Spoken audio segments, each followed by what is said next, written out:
శృతి బలంగా తోసేయడంతో కింద పడ్డ మిథున పెదవి చివరి నుండి రక్తం బయటకొచ్చింది. అది చూడగానే విజయ్ కళ్ళు కోపంతో ఎర్రబడ్డాయి. వెంటనే ఆమె దగ్గరికి వెళ్లి కర్చీఫ్తో బ్లడ్ తుడుస్తూ శృతి వైపు చంపేసేలా చాలా ఆవేశంగా చూశాడు.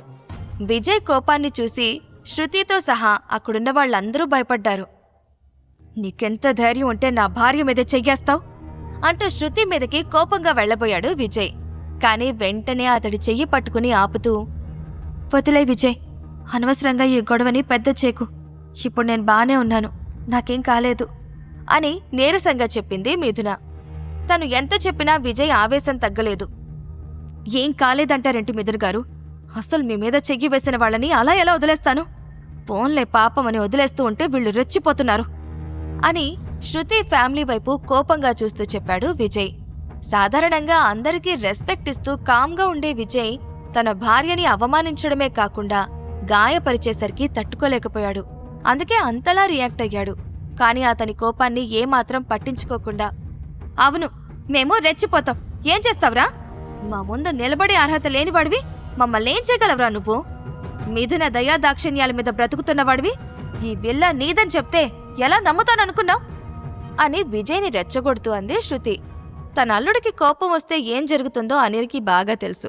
అందుకే శృతి దగ్గరికి కంగారుగా వచ్చి, అమ్మా శృతి, నా అల్లుడి మీద నాకు నమ్మకం ఉంది. విజయ్ దగ్గర డబ్బు లేకపోవచ్చేమో గాని అబద్ధాలు చెప్పే అవసరం మాత్రం అతనికి లేదు. అనవసరంగా గొడవను పెద్దది చేసి మనింటి పరువుని వీధిలోకి తీసుకురాకు అని నెచ్చజెప్పాలని ట్రై చేశాడు. మిథున కూడా అంతే రియాక్ట్ అవుతూ, మా నాన్న చెప్పింది 100% కరెక్ట్. ప్రపంచం తలకిందులైనా సరే విజయ్ అబద్ధం చెప్పడు, ఒకరిని మోసం చేయడు. తన క్యారెక్టర్తో పోల్చుకునే అర్హత కూడా మీకు లేదు అని విజయ్ చెయ్యి పట్టుకుని గాయత్రీదేవి కుటుంబాన్ని కడిగి పడేసింది. ఆ క్షణం మిథున మాటలకి విజయ్ కొంచెం గిల్టీగా ఫీల్ అయ్యాడు. ఎందుకంటే తన ఐడెంటిటీ గురించి మిథునకి ఎన్నో అబద్ధాలు చెప్పాడు. ఒక రకంగా తన భార్యని మోసం చేస్తున్నాడు. దీనంతటికీ తనే కారణమని ఫీల్ అయ్యాడు. అప్పటి వరకు ఓపిక పట్టిన గాయత్రీదేవి విజయ్ని వీళ్లంతా పొగిడేసరికి తట్టుకోలేకపోయింది. ఒసే మిథున, నీ పనికి మాలిన భర్త మీద నీకు నమ్మకం ఉండొచ్చేమో కాని మాకు నమ్మకం లేదు. వాడితో తిరిగి నువ్వు కూడా వాళ్లానే తయారైనట్టున్నావు. ఇప్పుడు వాణ్ణి నువ్వు సపోర్ట్ చేస్తే రేపు మన ఆఫీసులో కూడా దొంగతనాలు చేస్తాడు అని అసహ్యించుకుంటూ చెప్పింది గాయత్రీదేవి. మిథున ఏదో అనబోతూ ఉంటే ఆమె చెయ్యి పట్టుకుని ఆపి, గాయత్రీదేవి గారు, నేను ఎంత చెప్పినా మీరు నా మాటలు నమ్మరని నాకు అర్థమైంది. ఈ విల్లాని నాకు యశ్వంత్ వెన్నెలకంటి గారు గిఫ్ట్గా ఇచ్చారు. కావాలంటే మీరు ఆయనకి ఫోన్ చేసి కనుక్కోవచ్చు అని యాటిట్యూడ్గా చెప్పాడు విజయ్. యశ్వంత్ గురించి, అతడి కంపెనీల గురించి అక్కడున్న ప్రతి ఒక్కరికి తెలుసు. ఆయన అపాయింట్మెంట్ కావాలంటే గాయత్రీదేవి లాంటి వాళ్ళు కూడా నెల రోజుల ముందు నుండి ట్రై చేస్తూ ఉండాలి. అలాంటి వ్యక్తి పేరు విజయ్ నోటి నుండి వచ్చేసరికి అందరూ షాక్ అయ్యారు. రేయ్, ఇంకెన్న అబద్ధాలు చెప్తావురా? యశ్వంత్ గారు నీలాంటి లూజర్కి ఇంత పెద్ద విల్లాని ఎందుకు గిఫ్ట్ ఇస్తారు? దాని బదులు నేనే కూలి పని చేసి ఈ విల్లా కొన్నాను అని చెప్పినా నమ్మేదాన్ని కదా అని నవ్వుతూ వెటకారంగా చెప్పింది శృతి.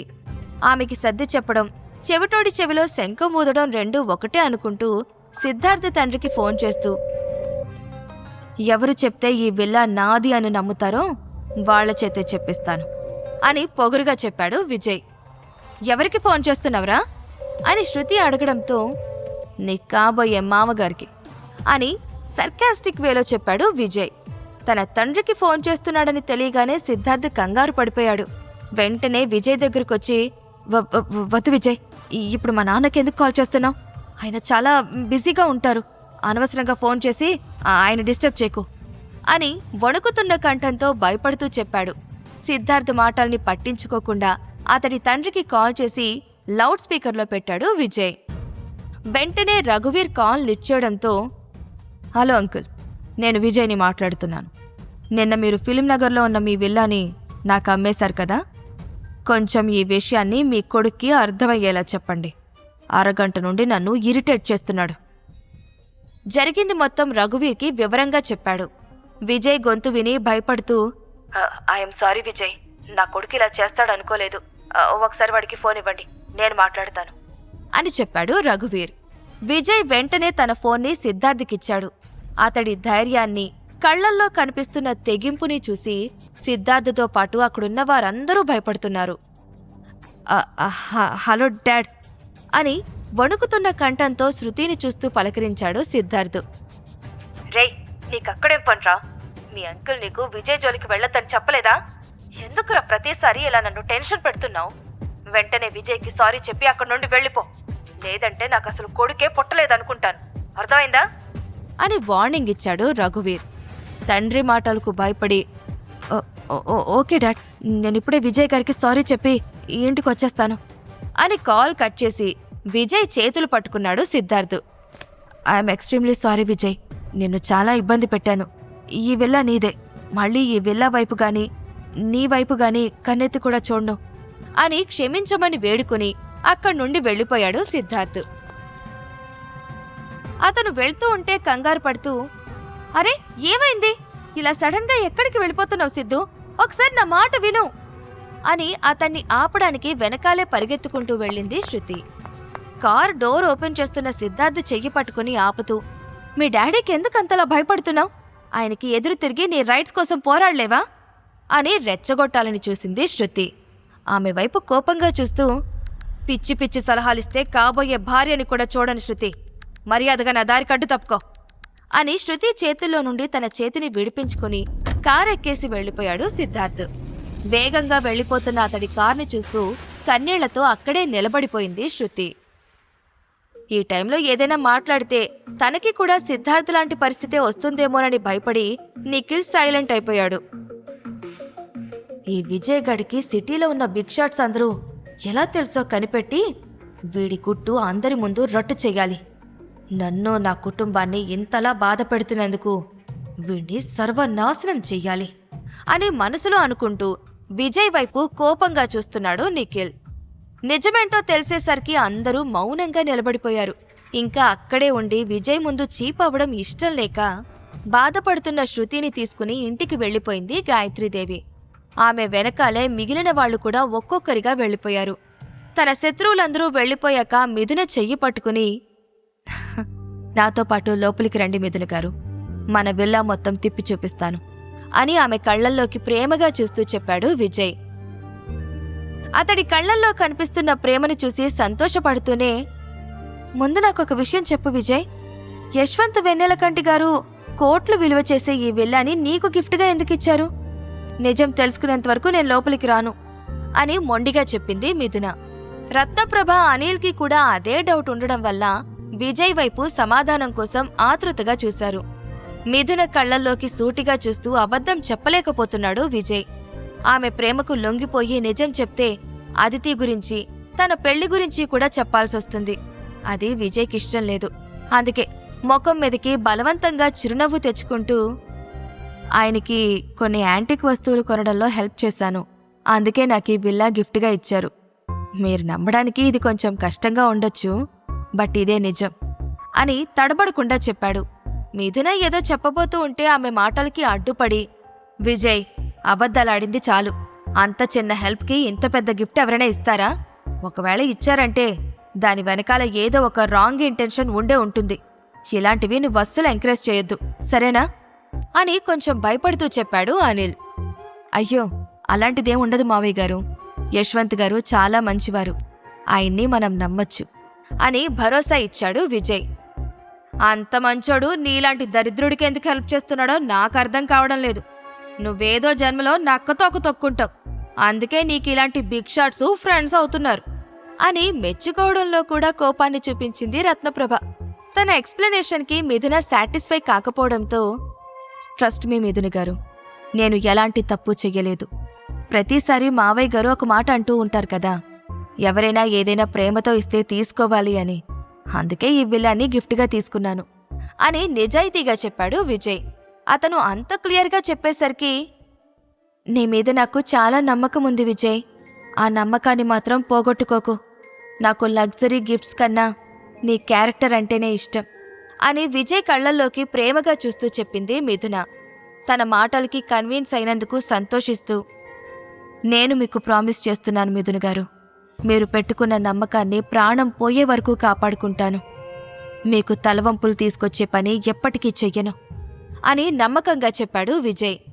వాళ్ళిద్దరి కళ్లల్లో కనిపిస్తున్న ప్రేమని చూస్తూ, సరేలే, ఇలా మాట్లాడుకుంటూ కూర్చుంటే చీకటి పడిపోతుంది.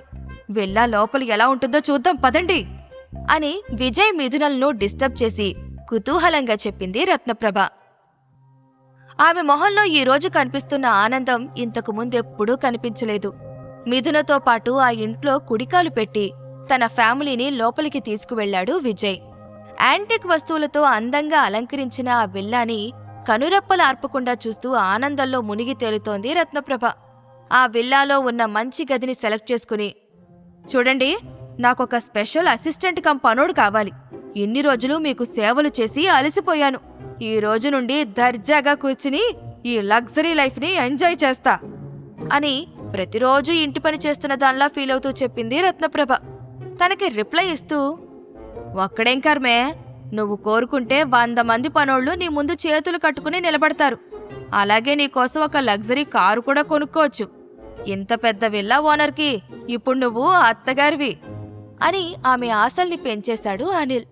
అతని మాటల్లో కనిపించిన వెటకారానికి విజయ్ మిథునలు నవ్వుకున్నారు. వాళ్ల నవ్వు కోపాన్ని తెప్పించినప్పటికీ ఆ విల్లాని చూస్తూ, మొత్తానికి ఈ పనికిమాలినోడు ఈ రకంగా అయినా నాకు ఉపయోగపడ్డాడు.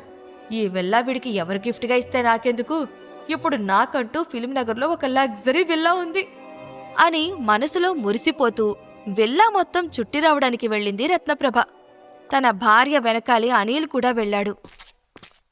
వాళ్ళిద్దరి సంతోషాన్ని చూస్తూ, థ్యాంక్ యూ విజయ్. అమ్మ కళ్లల్లో ఆ సంతోషం చూస్తూ ఉంటే నాకు చాలా హ్యాపీగా ఉంది అని విజయ్ని గట్టిగా హక్ చేసుకుని ప్రేమగా చెప్పింది మిథున. మొదటిసారి తనని హక్ చేసుకున్న మిథునని చూస్తూ, నీతో జీవితాంతం నాకు ఇలానే ఉండాలనుంది మిథున. కానీ మనోహర్ గారికి నేనిచ్చిన మాట నన్ను అనుక్షణం దహించేస్తుంది. మీకు విడాకులిచ్చి అదితిని పెళ్లి చేసుకోవడం నాకిష్టం లేదు అని మనసులో అనుకుంటూ బాధపడుతున్నాడు విజయ్. సరిగ్గా అప్పుడే మిథున పెదవులు తన ఛాతీని అనుకోకుండా తాకేసరికి విజయ్ మెల్ట్ అయిపోయాడు. ఆమె నడుం చుట్టూ చెయ్యి వేస్తూ, నేను డిసైడ్ అయిపోయాను మిథున్ గారు. భవిష్యత్తులో ఏం జరిగినా సరే మిమ్మల్ని మాత్రం నా ప్రాణం పోయినా వదులుకోను అని మనసులో బలంగా ఫిక్స్ అయిపోయాడు. మిథున కోసం మనోహర్కిచ్చిన మాటని విజయ్ తప్పుతాడా? విజయ్ చేసిన అవమానానికి శృతి, గాయత్రీదేవులు ఎలా రివెంజ్ తీర్చుకోబోతున్నారు? ఇప్పటి నుండి అయినా విజయ్ని తిట్టడం రత్నప్రభ ఆపుతుందా? ఈ ప్రశ్నలకు సమాధానాలు తెలుసుకోవాలంటే నెక్స్ట్ ఎపిసోడ్ వినాల్సిందే. క్రింద ఇచ్చిన లింక్ ని క్లిక్ చేసి పాకెట్ ఎఫ్ఎం యాప్ ని ఇన్స్టాల్ చేసుకోండి. Stay tune to pocket FM.